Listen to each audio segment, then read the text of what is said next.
Hello everybody, this is Gregory with How I Lost Over 100 Pounds and I've kept it off for 30 plus years. There should be no hesitation in your weight loss and in your weight maintenance. Today we're going to talk about how you go from losing weight to regaining it and how you need to catch these little things as you're gaining it back so you don't gain it back. Now before we begin, if you need help with weight loss, contact me through the Clarity FM link found here in the episode notes. We can have a talk. So check out my website, which has hundreds of articles and recipes, my 2 books, which you can find on Amazon. And if you like podcasts, I have the Awakened Man podcast that covers a lot of weight loss stuff. And also I have the Cinema Rag, which is one on movies. So check those out, rate and review them on Spotify or Apple. And lastly, if you appreciate my content, there is a link to make a donation. So look, we know that a lot of people who are watching this channel kind of fall in one of 2 groups. One is going to be you're still overweight, and the other one is maybe you're a yo-yo dieter. So you lost weight, but then you gained it back. You lost weight, then you gained it back. And then I think there's going to be a small segment of the population who watch this who have maintained the weight and lost the weight.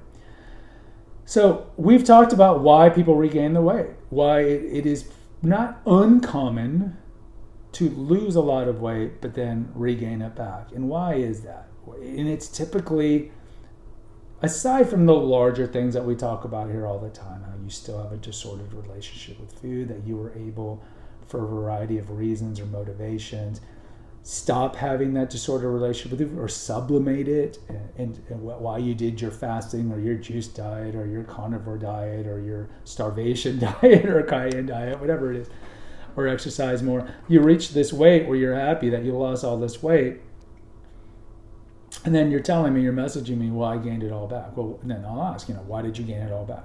Well, I was having, it's always like little things, right? I went through a stressful time in my life, or I just started having hunger pangs, and I just started eating more. Or I started eating breakfast when I wasn't eating breakfast, and then I started eating more, and then it was a slippery slope. Well, yeah, we know this though. We know this. It's not like you wake up like in the Tim Allen movie, The Santa Claus, where he wakes up one day and he's bald, he's got the belly. It's not like that. It's small incremental things.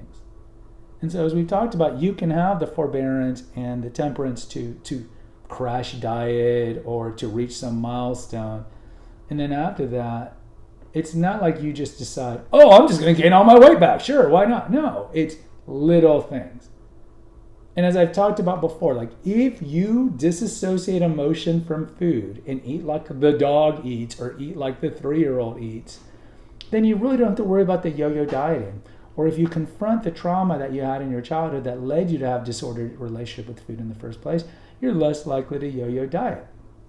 So that being said, if you're just looking at why am I gaining the weight? So like for example, like I was fasting and then I started eating breakfast because I got hungry in the morning.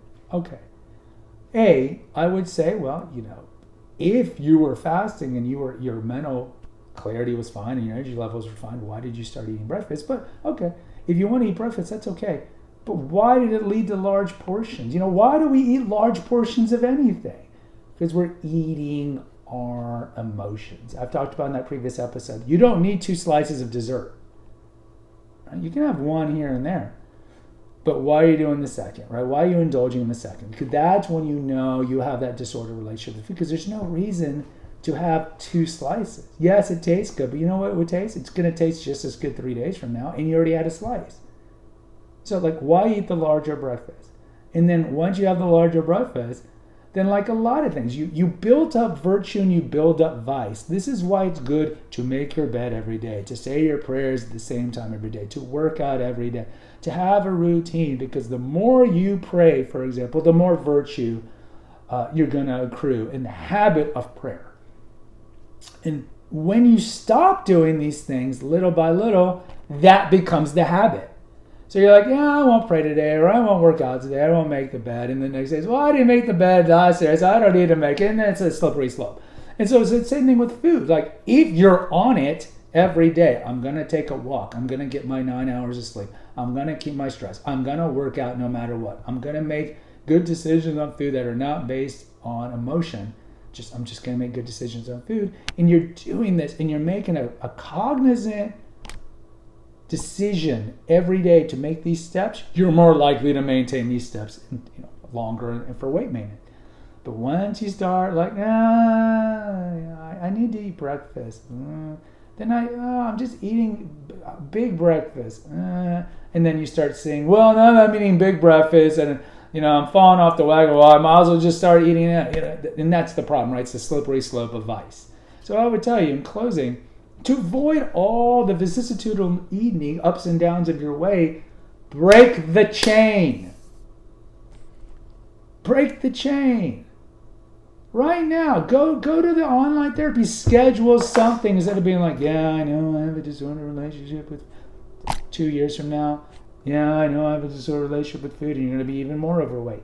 Do something about it. You know this is a problem. Actuate it. Put it into plan. Do something about it. Because that's what you want. You want to lose weight, but it's like the incel man who just look at the front door and just, I can't wait till the supermodel knocks on my door. Wishful thinking is not going to lead to anything constructive. You have to take action, and you can do it.